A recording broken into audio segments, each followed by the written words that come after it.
Last week, golf and tennis wrapped up, and this week, soccer completed regional play, along with regional cross-country and sub-state volleyball. We'll have all those highlights and those events and more coming up on this week's The Scoreboard Show. Presentation of Scoreboard Show on Smoky Hills Public Television is brought to you in part by an underwriting grant from Rural Telephone and Nextech, providing the region with telephone, internet, cable television, and wireless phone solutions. Rural Telephone and Nextech proudly support public broadcasting and all ventures dedicated to improving Kansas communities. The T-Birds dream it, the sky is the limit, cloud is right along your way to your dream career. Come and see, get on your way to what you want to be. Cloud County Community College, going anywhere starts here. Dove Chevrolet, Buick, Cadillac, providing sales, service, and genuine GM parts to the Golden Belt since 1957. Located at 4217 West 10th, right next to Brahms in Great Bend. Come see us. Welcome, I'm your host, Troy WAYMASTER. 8-man 3A and 4A schools played football on Thursday night. We will have highlights of Thursday night football action coming up later in the show, plus scores and highlights from tonight's football action. But first, let's head out to some regional cross-country action. From the regional cross-country, the top 3 teams qualify for state, along with the top 10 runners, with the possibility of additional runners qualifying. First stop is in Meade for a 2A girls race. Brett Skyline's Brooke Fisher finished first with a time of 15:58. She would be followed by Jenna Snell of Ellenwood and Ness City's Jessie Rubbottom, all coming in within 16 seconds. Fourth place went to Stanton County's Jenna Black. Fifth crossed at 16:36 as Ness City's Taylor Gable came in. Sixth place went to home team's Jacqueline Clausen. Seventh went to Ellenwood's Brooke Panning at 17:02, and she was followed by her teammate Rebecca Strecker. Then was a couple of Stanton County runners as Fabiola Sierra and Haley Floyd came in 9th and 10th places. 2 more places qualified as Elkhart's Lauren Carter and Yasina Villa came in with seconds. Team-wise, it was Ellenwood in first with 60, followed by Meade and Stanton County. Now taking off with the boys race. In the team standings, it was Ellenwood in first with 39, Stanton County in second with a 56, and Sterling was in third. Individually, it was Ness City's Kyle Shaveley at 16:41. Tyler Roberts of Sterling in second at 16:53. 10 seconds later, it was Raul Patoya of Stanton County. Crossing in fourth, it was Pedro Montoya of Ellenwood. 10 seconds behind him, it was Gunnar Cords of Meade at 17:22. Then 2 Elkhart runners came in as Joseph Amon and Israel Barco crossed. Then it was back to an Ellenwood runner as Kyle Blakesley came in, followed by Ness City's Wyatt Beckman and Ellenwood's Morgan Feemster. Well, Meade not only hosted a 2A regional, but also a 1A regional. Let's go with that next. Starting with the girls' race consisting of only 27 runners. Greeley County's Kennedy Schneider came in first with a time of 16:34. She was followed by Maxville's Lisa Penner at 16:57 and teammate Koriyama Yanez at 16:59. Fourth went to Jade Miner of Mineola at 17:46. Fifth place goes to Greeley County as Kelly Holhouse came in at 18:14. 20 seconds later is Otis Bison's Hannah Bannister. Seventh went to Maxville's Anna Penner. 8th place was won by Samantha Harrington of Mineola. Deerfield's Joanne Rich won 9th place, and 10th went to Sarah Wiltek of Mineola. 3 more individuals qualified for state as Fowler's Alexa Shetley came in 12th. Lisa Cervantes of Ingalls came in 13th. And 16th, it was Katie Hibbert of South Gray. Team action was Greeley County in first with a 21. Second went to Mineola with a 28, and Maxville in third with a 29. Now the boys race, which Greeley County won, but by a much larger margin. Victoria came in second with a 42, and then South Gray with a 52. The individual qualifiers, it was a pair of Greeley County runners in first and second, as Troy Weiniger at 17:44 and Ralph Stone at 18:08 for second. Third went to Victoria's Jubilaine Wooler. Fourth place goes back to Greeley County as Martin Valletta came in. Fifth place went to Hodgman County's Christian Schuler. At 18:36, it was Maxville's Henry Pinner. 4 seconds later, it was Elijah Stone of Greeley County. Then coming in one after another is South Gray's Kelby Clancy, followed by Fowler's Efrain Estrada and Tate Schmart. As an extra qualifier, it was Jacob Paul of St. John in 11th. Next up, more cross-country regionals. Wheatland High School was the site as runners from all over the area sought to qualify for state competition. Girls qualifiers were Eileen Mick of Osborne coming in at first with a time of 16:14. Taylor Tustin of Wheatland for 16:36 for second place. Third was Maddie Niblock of Hoxie at 16:52. Fourth was Addie Johnson of Quinter. Elizabeth Benoit of Palco and Kendra Alcorn of Rock Hills were 5th and 6th respectively. Peyton Baxa of Pike Valley, Marley McKenna of Hoxie, Stockton's Hannah Lindsay, and Madeline Renberg of Thunder Ridge also qualified. Qualifying teams were Quinter in 1st and Hoxie and Pike Valley in 2nd and 3rd. Qualifiers for the boys were Gunnar Hayes of Northern Valley at 16:56, Pike Valley's Caden Calloway at 17:30, and Luke Fries from Hoxie in 3rd with 17:54. Additionally, Pike Valley's Quentin Isaacson and Cameron Blanding came in 4th and 5th. John Compton of Northern Valley got 6th. Pike Valley's Dallas Looper, Logan Burt, and Cole Calloway also qualified. Finally, Leighton Worth of Brewster, along with teammates Ben Baird and CJ Feltzier, also qualified, as well as Justin Underwood of Downs Lakeside. Team qualifiers were Pike Valley, Northern Valley, and Stockton. Hill City hosted a 2A regional cross-country meet at Prairie Trails Golf Course on Saturday. The first race was the girls' varsity. 51 runners ran the course and 7 teams participated. Jenna Ferris of Lincoln led throughout and took first place honors with a time of 15:28. 26 seconds later was the second place finisher, Paige Wells of Wichita County, at 15:54. Haley Ribberty of Oakley took 3rd at 16:10. 8 seconds later was Lincoln's Emma Husky. Hill City's Leslie Van Lonen was 5th. Bennington's Katie Whitesell took 6th. Cassidy Rathbun of Plainville was 7th. Hill City's Kayla Keith took 8th. Callie Aubers of Oakley was 1 second behind for 9th. Sarah Ritter of Wichita County finished in 10th place. The top 3 teams that qualified for state were Oakley in 1st, Bennington in 2nd, and Hill City took 3rd. Now for the boys' race. 52 runners started the race and were led by Plainville's Brady Johnson.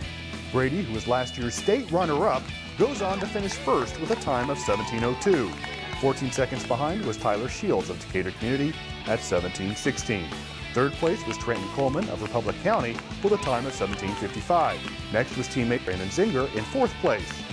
Joshua Mell of Wichita County took 5th. Smith Center's Langdon Wingerson was 6th. Shane Jones of Hill City took 7th. Bennington's Lucas Garrett was 8th. Tanner Dalkey of Central Plains took 9th. And Hill City's Garrett Eccles finished in 10th place. The top teams were Republic County in 1st, Decatur Community 2nd, and Hill City took 3rd. Sylvan Lucas Unified High School was the site for a 1A Division I sub-state volleyball tournament. Semifinal action begins with the top-seeded Pike Valley Panthers facing the Warriors from Southern Cloud. The Warriors were the number 5 seed and had won their first match over Lakeside in 3. Pike Valley, who had a bye in the first round, maintained a lead throughout the first set and gets the win 25-17.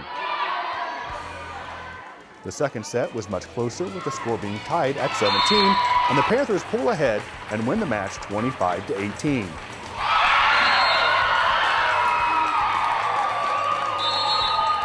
They move the championship against the winner of the other semifinal, Sylvan Lucas Unified Mustangs versus the Osborne the Bulldogs. The Mustangs were seeded number 2 and had a bye in the first round, while Osborne had defeated Rock Hills in 2 sets. The Bulldogs jumped out to a big lead in the first set before the Mustangs started to get a few points of their own. With a score 22-17, Osborne pulls ahead to get the win 25-18. The second set was much closer, with neither team with a great advantage, and the score was 19-17 when the Bulldogs take charge and go on to get the win 25-18. Now for the championship, Osborne carries their momentum to the first set against Pike Valley and win 25-17. The next set was much closer with the score 24-23. The Panthers get the winning point and take the second set, and the third set was also close with the score 20-20. Pike Valley starts to climb ahead and go on to win the match 25-22. Pike Valley wins the sub-state trophy and goes on to Fort Hays State University for today's state tournament.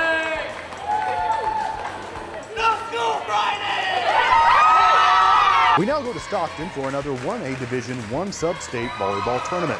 We catch up with semifinal action, and the top-seeded Thunder Ridge Longhorns, who had a bye in the first round, faced the host, number 4 seed Stockton Tigers. Stockton had defeated La Crosse in 3 to win their first match, and Stockton pulled out in front of Thunder Ridge 12-8. Before timeout was called, Then the Longhorns worked their way back to control the set, winning 25-19.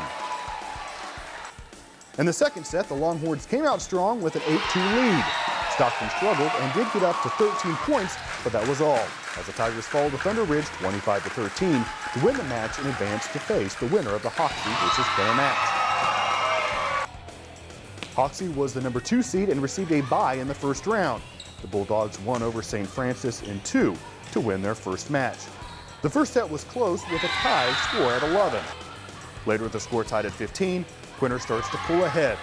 The Bulldogs go on to get the win 25-19. In the second set, Hoxie kept it close and evened up the match 25-20. This forces a third and deciding set for the match victory. Hoxie comes out strong and has a 17-9 lead. Hoxie goes on to get the win 25-19. They advance to the championship versus Thunder Ridge. The first set was very even and timeout was called with the score of Hoxie 20 and Thunder Ridge 19. The Longhorns came back and win the first set 25-22.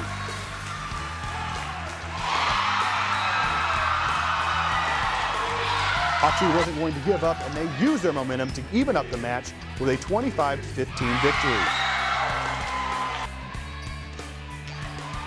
It all comes down to the third set to determine who goes to state. The Longhorns utilized their height in the middle and maintain a lead throughout the final set. Thunder Ridge, currently ranked number 4 in the state, goes on to win their sub-state 25-16 and advances to the state tournament today in Hayes.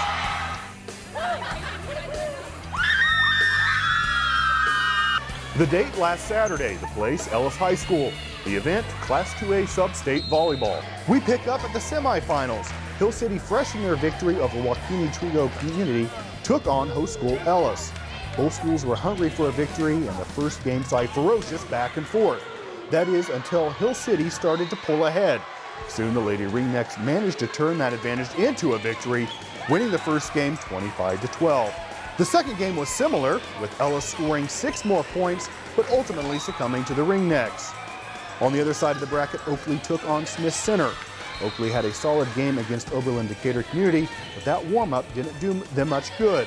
The first game went to Smith Center 25-12. The second game was much of the same. It even had the same score. Smith Center defeated Oakley and moved up to face Hill City in the final. And let's just say there have been much more exciting finals. Although it wasn't a blowout, it was very clear even halfway through the first game who was going to take this. Hill City played a great game, but Smith Center had too much control and too much momentum. Lady Redmond defeated Hill City 25-17 and 25-15, punching their ticket to the state championship. The Hayes High Indians traveled to far-off Winfield to take on the Vikings last Monday. At first, Hayes maintained control of the ball as the home team scrambled to keep up. But then Winfield's Joe Albright gets an opportunity and the goal. The home team takes the lead. It wasn't long, though, until the Indians found an opening, allowing Kellen Griffin to even the score. The second half was a different story, with many shots being taken, but none going in. Pretty soon it was clear this tied game was going into overtime. The intensity picked up. Unfortunately, when two teams are giving it all, you often end up with a stalemate, which is what the first overtime period became. Not so for the second, though, as Shane Soltzman kicked it in, ending the game and taking the victory. Final score, Hayes High 2, Winfield 1. Hayes High fell to Great Bend in the regional final on Thursday, thus Great Bend advances on to state competition. We traveled to Garden City where the Buffaloes hosted a 6A regional playoff match against the Golden Buffaloes from Wichita Southeast. In the 31st minute, Garden City freshman Eric Berrigan puts the ball into the net to light up the scoreboard. Garden City had several scoring opportunities, but nothing made it to the goal. The Buffalo defense kept Southeast from getting any good shots. Final score, Garden City 1, Wichita Southeast 0. The Buffaloes move on to the playoffs to face Mays. On Thursday, the Buffaloes fall to the Mays Eagles. Salina Stadium was a site for two 5A regional soccer games. First game up was Salina South versus Topeka West. At the end of the first half, it was still the same score as it started out, as it was 0-0. At the end of the game, Topeka West had 9 shots on goal, while Salina South had 14. although the big factor was that Dimitri Kobranis assisted Trenton Keller for the goal to help Salina South get the win 1-0. On Thursday, Salina South traveled to Topeka to take on Topeka Seaman. They fell to Topeka Seaman and ended their season with a record of 11-7. The second game at Salina Stadium was Salina Central hosting Topeka Highland. Salina Central would light up the scoreboard at 2:43 in the first half as Chris Waring knocks one in for the goal. No more points would be scored until 3:34 left in the first half, and then Salina Central ran away with the ball. As they would get 3 more scores before the half was up, the second half would be much of the same story as Salina Central gets the win 9-0. They hosted Emporia on Thursday. Salina Central got the win and advances on to state competition with the best record in 5A. We move down the road to Dodge City, where the Red Demons hosted the Hutchinson Salthawks in a 6A regional playoff soccer match. And just over 7 minutes into the first period, Dodge City's Oscar Ramirez uses a header to score the first goal.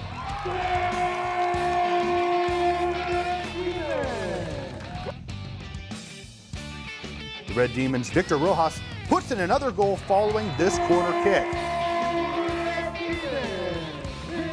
The Salthawks miss a scoring opportunity after this flurry of action in front of the net. Dodge City's Armando Hippolito makes a pass to Giovanni Bonilla, who kicks one in from 25 yards, making the score Dodge City 3, Hutchinson 0. With just over 9 minutes left in the match, Red Demon Aaron Haas shoots one in for another Dodge City goal. Dodge City gets the win 4-0 over Hutchinson. They advance to play Wichita North. On Thursday, the Red Demons fall to the Wichita North Redskins. In a regional championship that was played on Thursday in Liberal, the Redskins hosted Wichita West. The contest was Liberal's offense versus Wichita West's defense. As the majority of the game was played on one end of the field, Liberal would just continue to push. Liberal would light up the scoreboard in the first half with an exciting goal from Eduardo Moreno. Then in the second half, Liberal would extend their lead to 3-0 and would continue on to get the win. They enter state competition next week.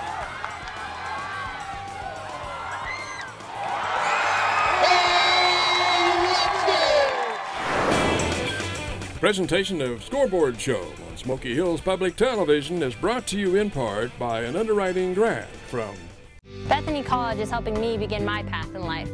I'm a student whose professors get to know me. I'm an athlete competing for the Swede. And I'm a community member involved in something bigger than myself. Are you ready to explore your path?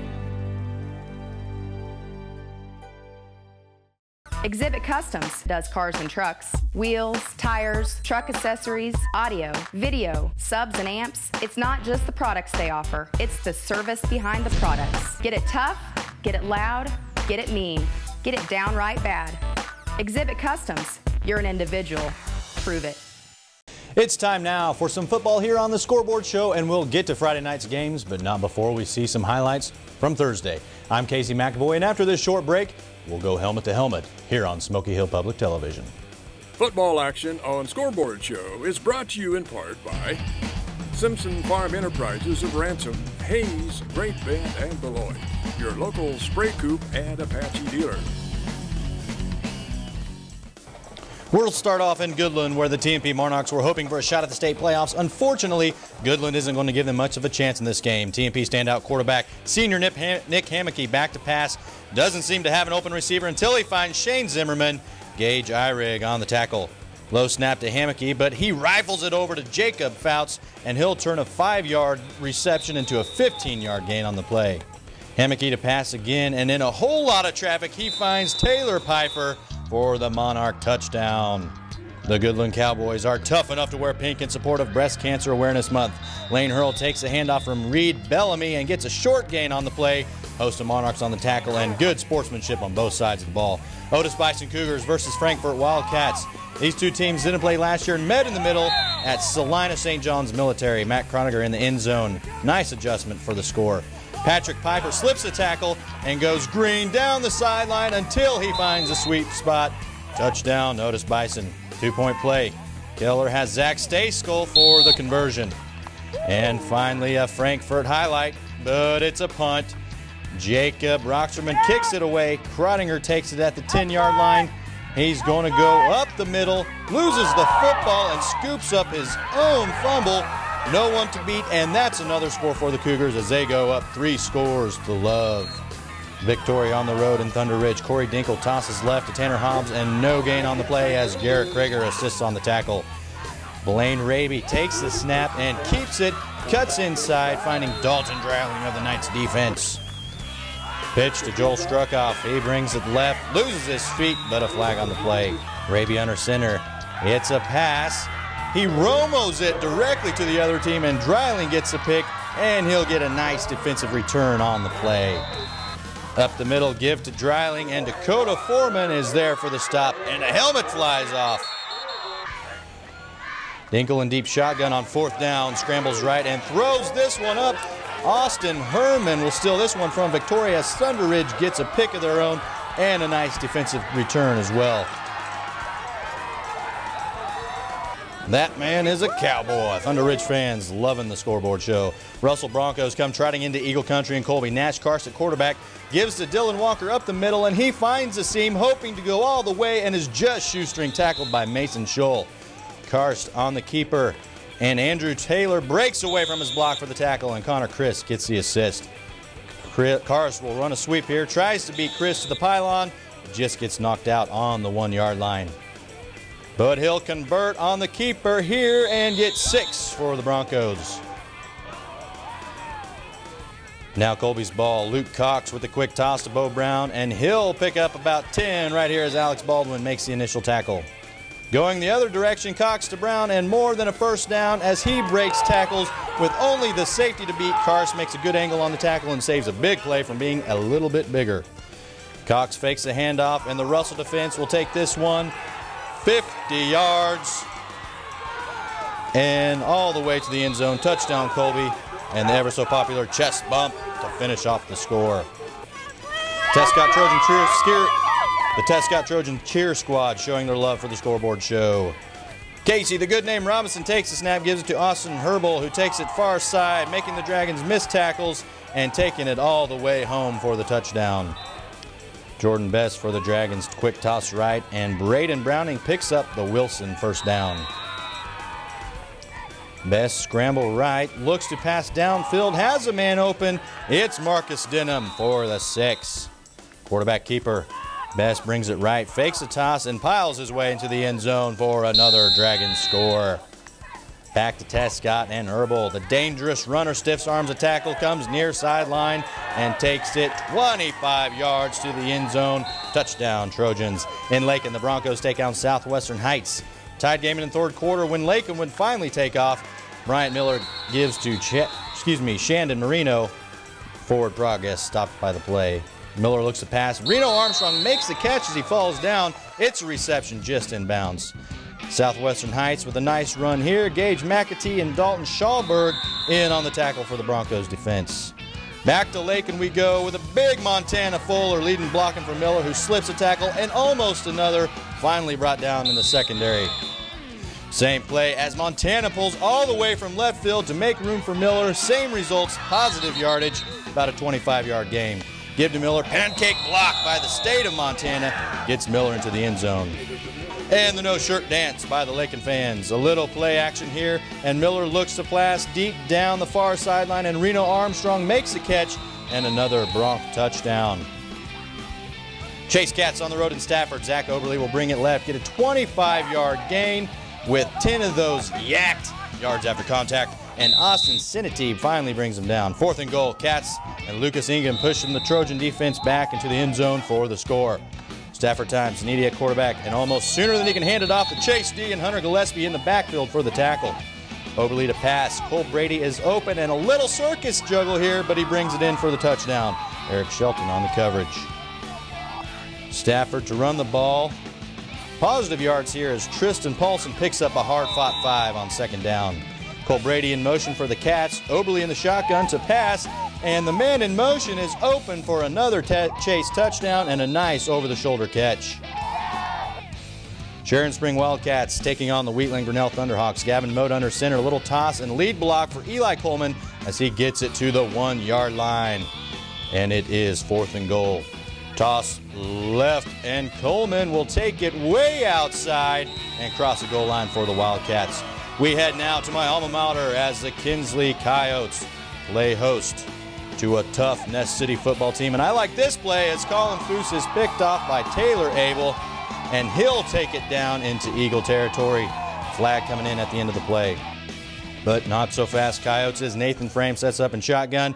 And Ness City returns a favor as Blake McVicka takes this pick, and he will take 6 on the return.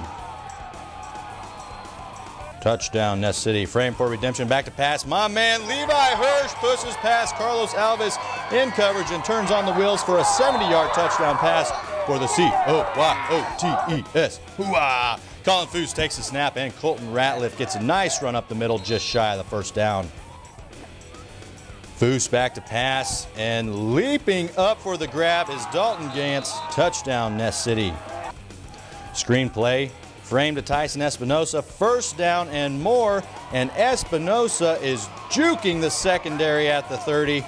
He's going to be at the 20, the 10, touchdown, Coyotes. The highlights look pretty, but the score was not. Ness City 64, Kinsley 14. Now here's a look at where some of these teams will be playing for another round on Tuesday. Check it out.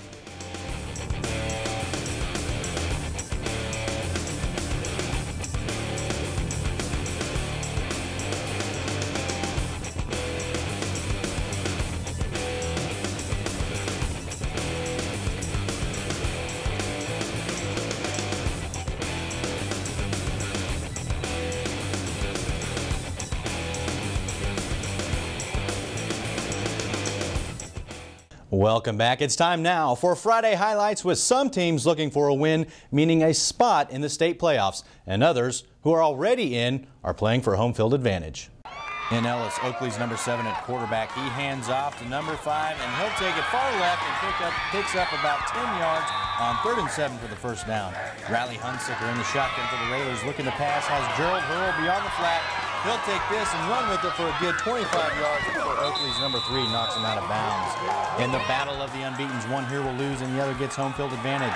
Lacrosse Leopard Levi Morris gets a nice gain down the far sideline and just knocked out at the 1. Plainville can't stop the quarterback sneak. Lacrosse gets 6. More hard running by Morse, and he will dive for the end zone. Taylor Stoll gives to Kip Keeley, and he's in easy. Great Bend now taking on Salina South. Both teams hoping for a playoff berth, and they'll get that with the win.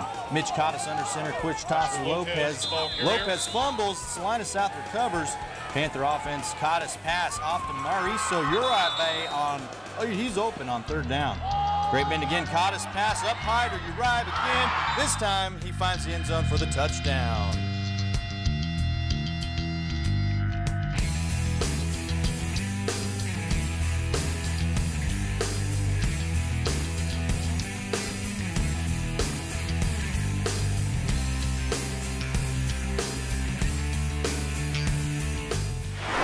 Presentation of Scoreboard Show on Smoky Hills Public Television is brought to you in part by an underwriting grant from Rural Telephone and Nextech, providing the region with telephone, internet, cable television, and wireless phone solutions. Rural Telephone and Nextech proudly support public broadcasting and all ventures dedicated to improving Kansas communities. The T-Birds dream it, the sky is the limit, cloud is right along your way to your dream career. Come and see, get on your way to what you want to be. Cloud County Community College, going anywhere starts here. Dove Chevrolet, Buick, Cadillac, providing sales, service, and genuine GM parts to the Golden Belt since 1957. Located at 4217 West 10th, right next to Brahms in Great Bend. Come see us. Take care and good night.